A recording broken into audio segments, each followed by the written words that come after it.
Hold up, give me a second, short. Ready. What's going on, y'all? Right now we in New Orleans, Louisiana, 3rd Ward. Melpomene project, one of the 3 projects that's in the 3rd Ward. Right now we in the Melf. We gonna show y'all some before footage, some after footage. Y'all check it out. Although this building is the poster spot for the Melpomene projects, it's not the projects. New Orleans never had any high-rise public housing, but from the outside looking in, it's easy to get it confused. Although this building is more rugged looking and resembles more of a threat, the only thing scary about it is debt from old age, because it's the retirement building for the elderly, better known to locals as the old folks home, and was highly respected by everyone surrounding it. This is the actual living quarters for the Melf, and where all the activities we glorify and glamorize actually took place. There's that milk. Don't fuck with the milk, man. Watch them people too, y'all. See them getting running now from the police. The 3rd Ward is dominated by a cluster of low-income housing projects. The Magnolia, the Callio, and the Melpomene, or Melf. The Melpomene right here. Another part of the 3rd Ward. Housing projects were single-handedly made famous by rappers who were either native to them, had major dealings in them, or it simply stood out due to its chaotic nature. This is a real jungle. It's the Melf.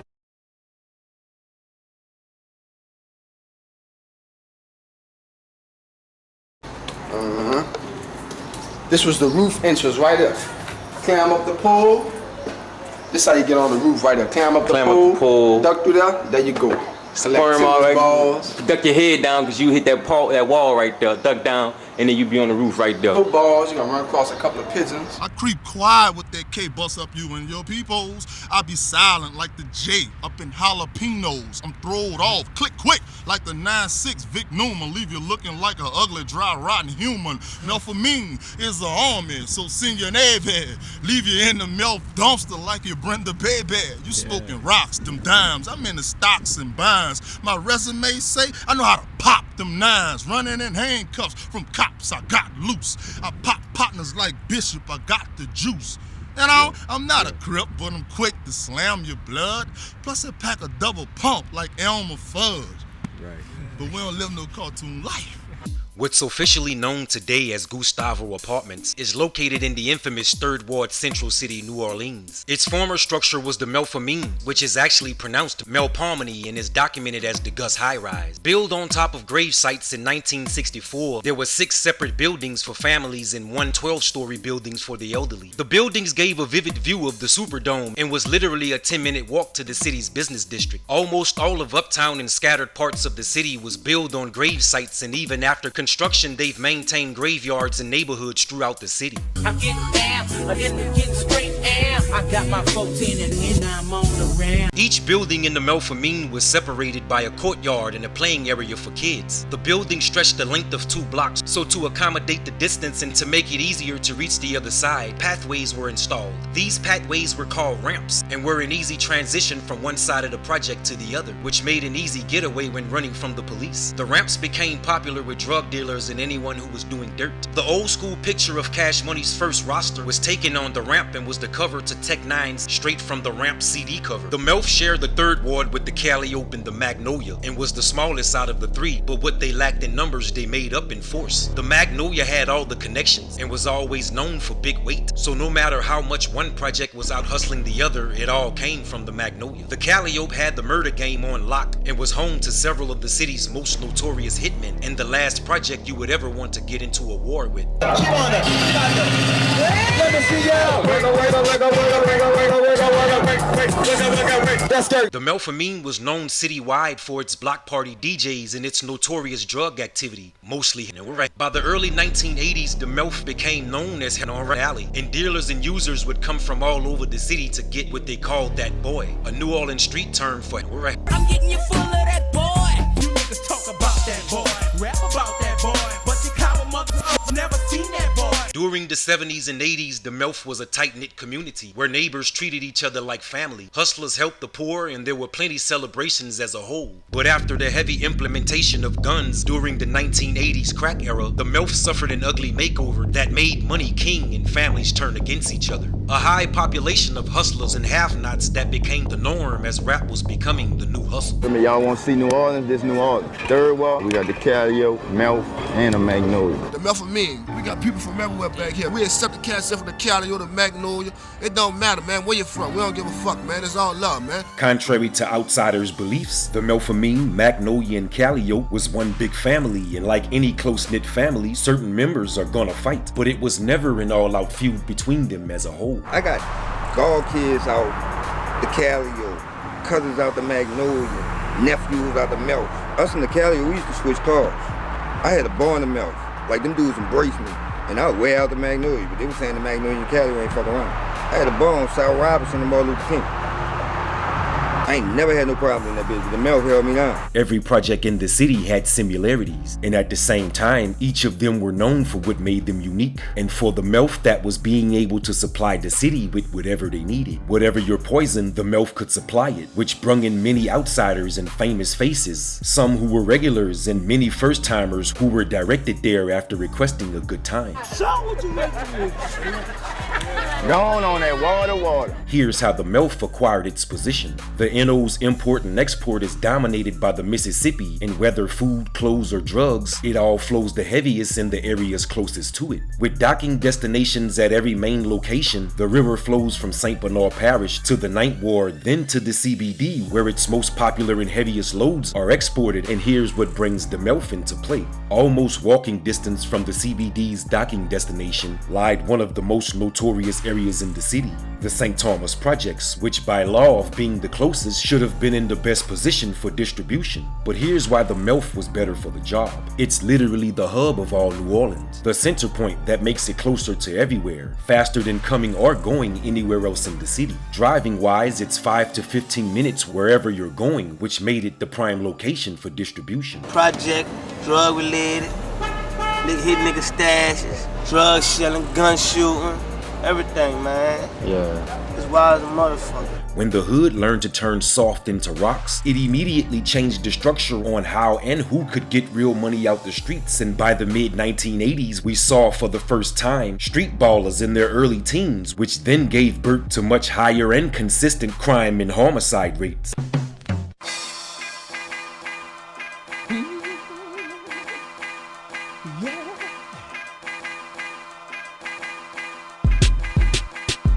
One of the things we cherish most in this world don't last. I hit the weed, roll the dice, and let the good times pass. Back in the days, you know, if they got into a confrontation, they warned the neighbors and the kids. It's going on at 3:30. Okay. So at 3:30, everybody cleared the court. And now you heard the gunshots. Even though it was violent, but they still had respect enough to warn the families to clear out. You gotta tote the heat all day, every day. You gotta tote that heat. 24/7. Tote that heat. Believe that. 24/7. If you ain't got beef, tote that heat still. Cause these niggas out here just killing for no reason.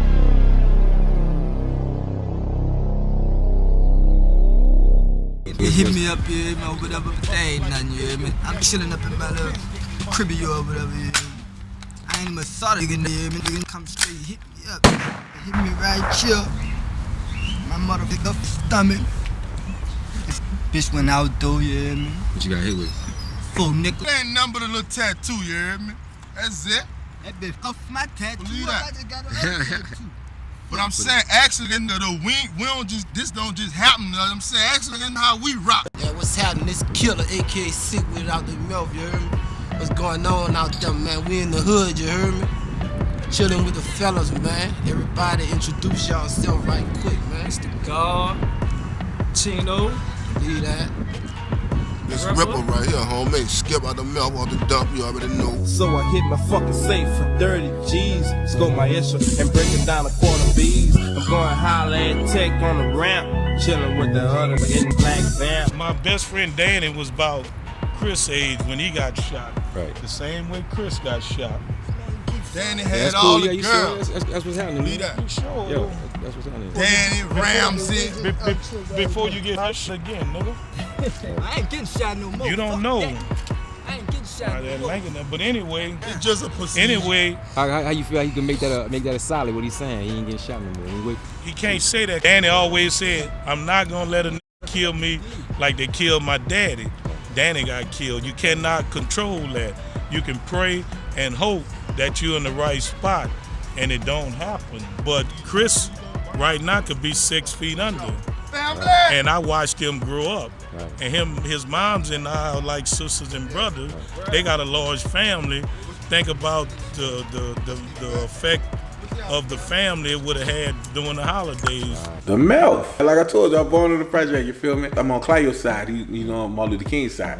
And his little brother, you heard me, the third wall, you feel me? See when my brother dropped this shit, Uncle Lorel, we gon' whole motherfucking world. When the right thing go down, it's going down. My brother been with the rap shit since 1982, so you know when he get that mic in his hand, it's all good. I got my tear up status and my bullet wounds. Rail from charity, so it's rail to the tomb. Holla! We roll deep, dawg. Real. The legendary Uncle Lorel, P-Town Mo, Tech 9 of UNLV, and Sick With It are the only rappers from the Melf to ever touch mainstream status, and each of them were by way of Cash Money Records, who since the mid-1980s have been the welcoming presence within the Melf. I got a bitch so fine, her name Perry on. She know how to stage quarters and I carry on.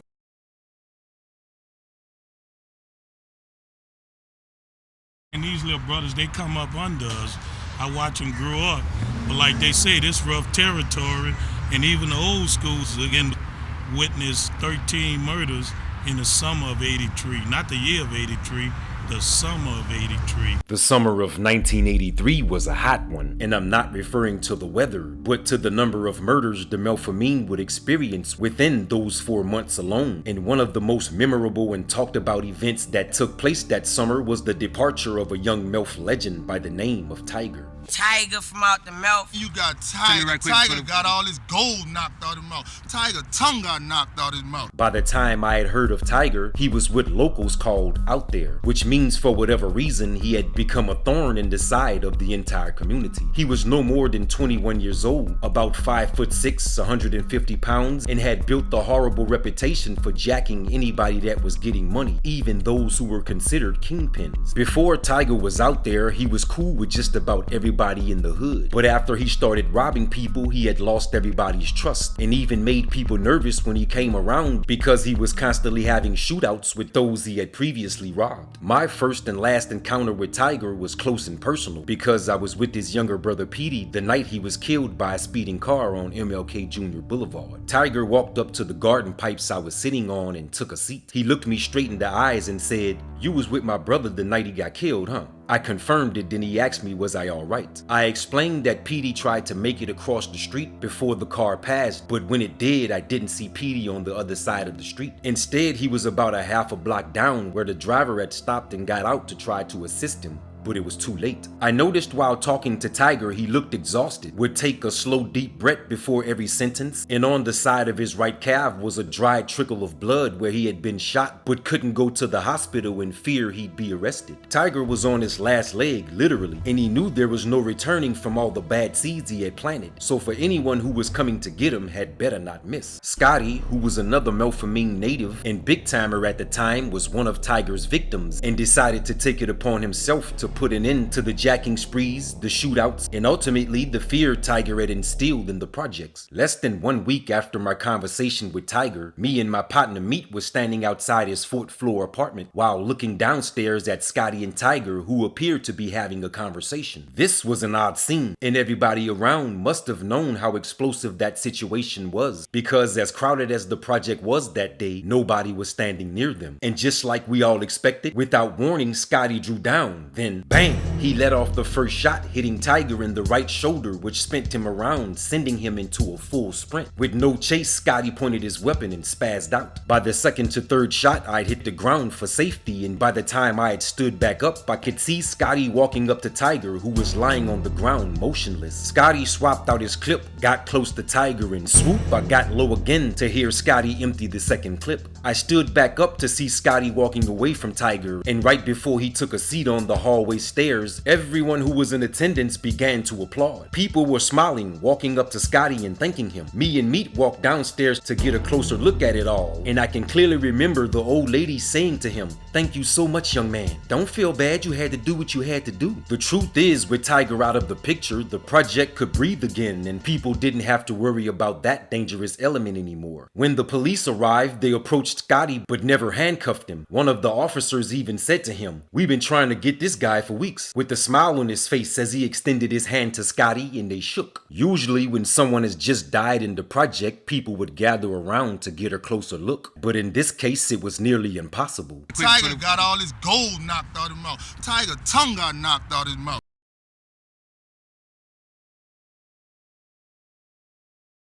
I used to get on with Cash Money, you know what I'm saying? Much love to Baby, you know what I'm saying? Weezy and them. This don't just happen, you know what I'm saying? Actually, that's how we rock. Actually, getting this ball of Lorel. Terrell Cobbins, better known to the world as Uncle Lorel, is a Melpomene native with ties and respect throughout all of New Orleans. Growing up in the Melf, he was bigger than the kids his age, so he hung out with the older crowd and began building an arrest record at the age of 7. He was arrested again at the ages of 8 and 9, and for his 11th birthday, he was wrapped in a full body cast from being hit by a car. He was shot for the first time at 13 years old and once again when he turned 22. The second time he was shot, he died for several minutes and had to be revived. I got hit all in my motherfucking heart, you heard me? Once that bullet in you, you ain't got no love. By the time Lorel had turned into a teenager, he had already experienced the life of a man. Neighborhood gun wars, strong arm robberies, fist fight with crews, and dominating the jail system all before he was 14 years old. He was a troublesome child who teachers told he'd never amount to anything. Since the Melf didn't have a junior high school of its own, Lorel decided to go to Carter G. Woodson, a middle school in the Magnolia Projects where he was well accepted. Through middle school, he linked up with Magnolia Levy, a Magnolia Project native who grew up with everybody who was somebody from the Magnolia. That's my man. Lorel is my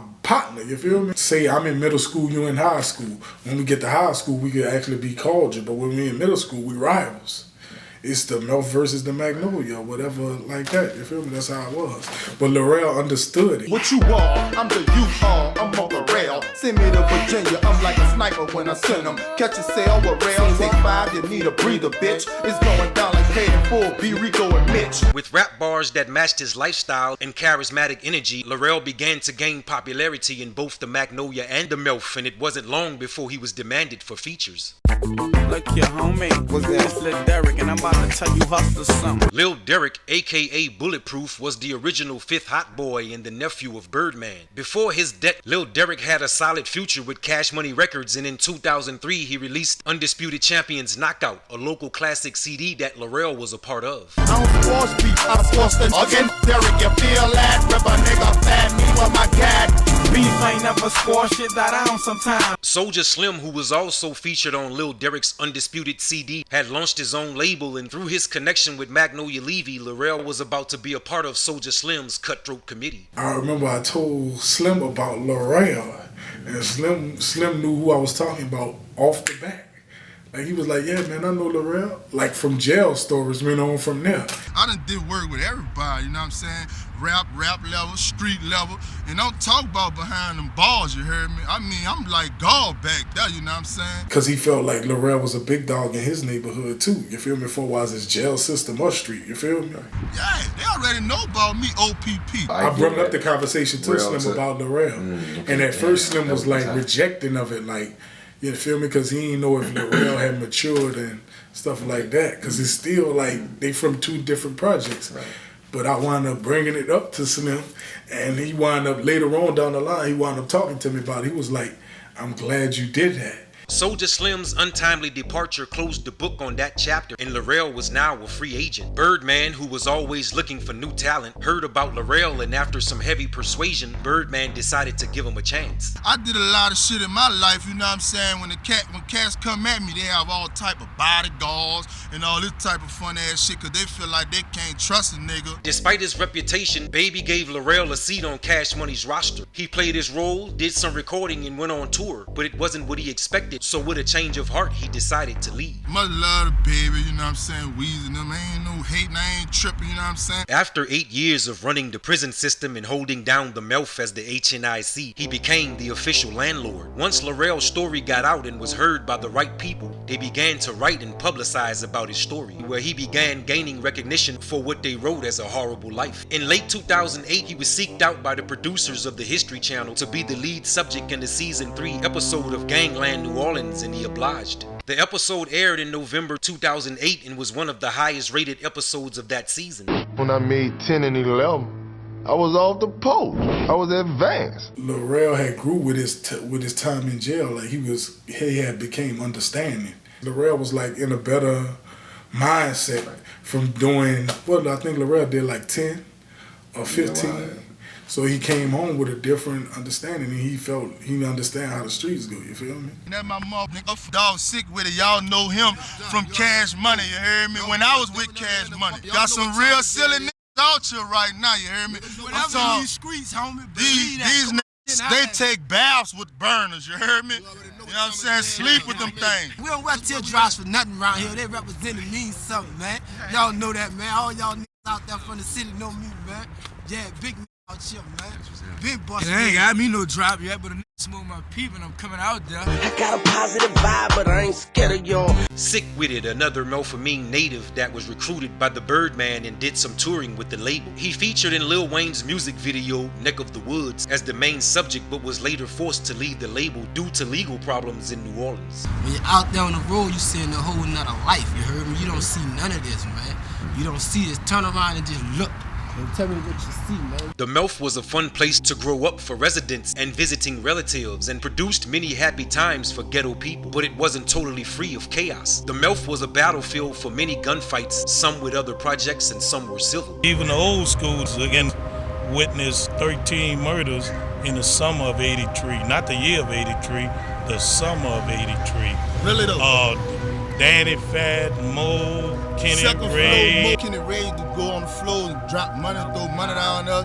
But you got Albert Collins, he got killed driving a bus, you heard me? On his job, it's raw out here.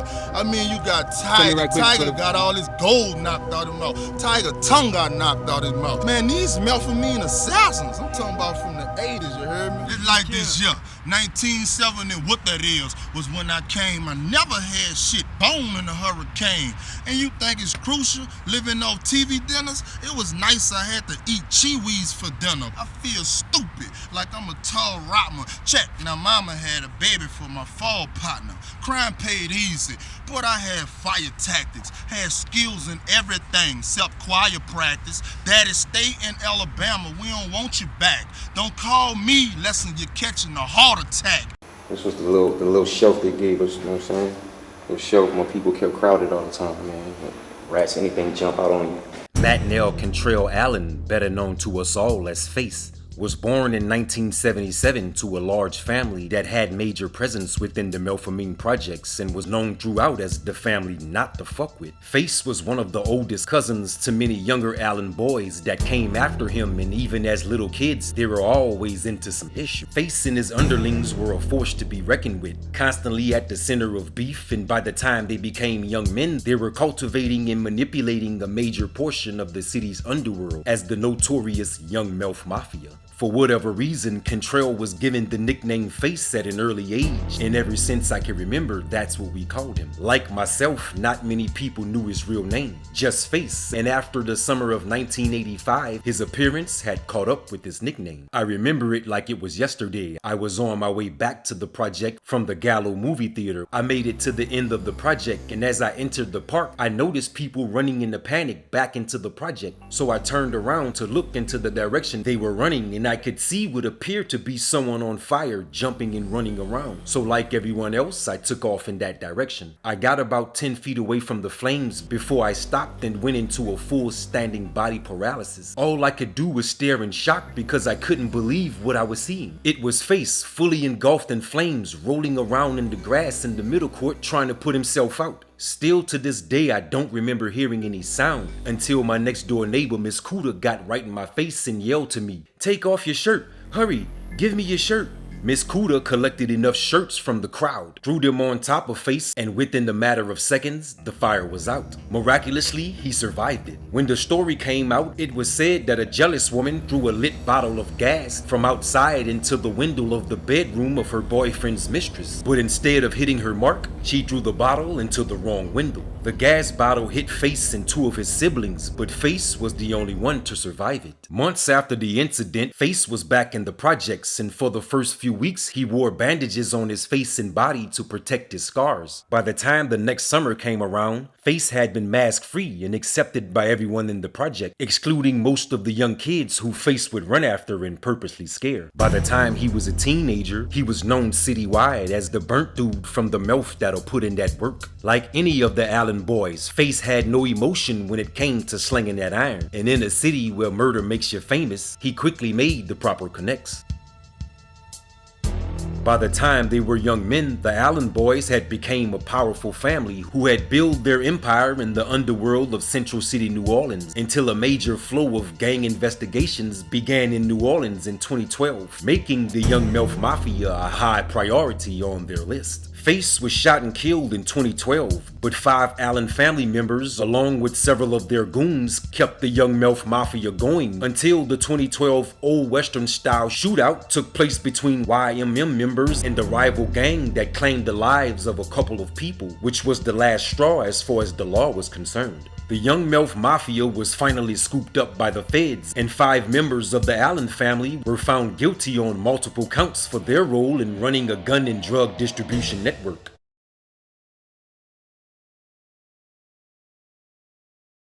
We lost too many real niggas, too many niggas, period, for them to tear this bitch down. We got a lot of niggas, got a lot of memories back here, you heard me? Just to let this shit go away. Like most housing projects, the Melf was made of mostly concrete and steel and was designed to withstand any type of conditions, including abuse. Hurricanes, thunderstorms, floods, and consistent shootouts couldn't destroy it. But after city plans for demolition had been solidified, the news began to spread, which left project natives and family members in disbelief. They about to tear it down, bro? Off the top.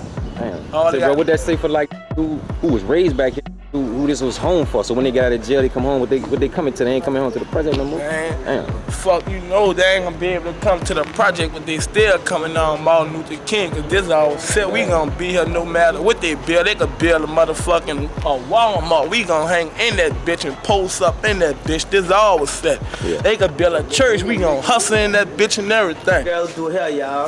Right here, her name Trina. Trina Fontaine. Get out here with all that. See, this how they do hair.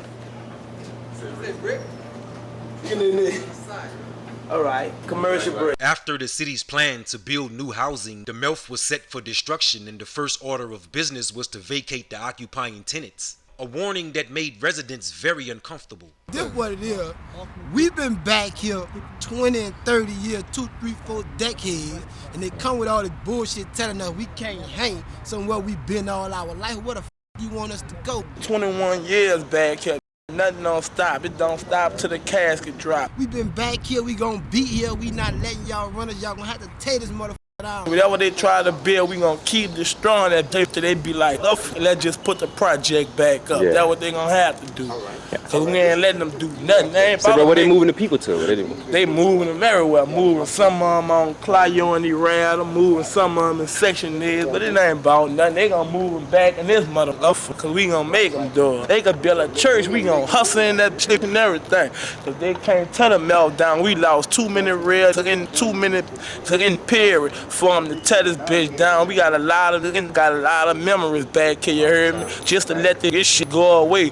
So we ain't much gonna ride like that. We gonna hang till the casket drop. Mel, this gonna be the Mel for life. They can't tear nothing down. They gonna have to tear everybody down. They tear this shit down. This motherfucker ain't going nowhere. I mean, they might tear a few bricks down, but you know what I'm saying? The spirit's still here. You know what I'm saying? It might look different, but man, we Melpomene for life.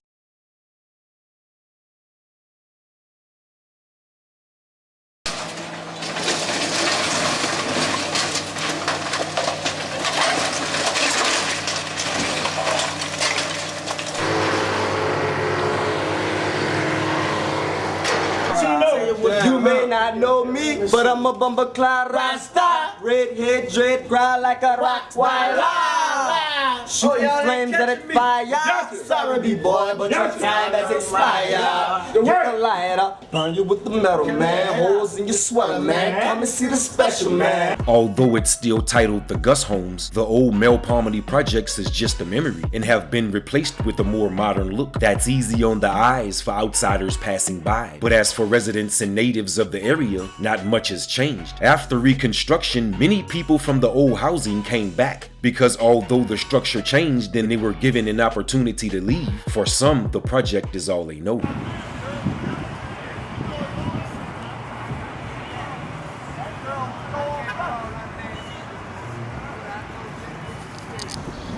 Whoa, what's going on? That was the Melpomene project.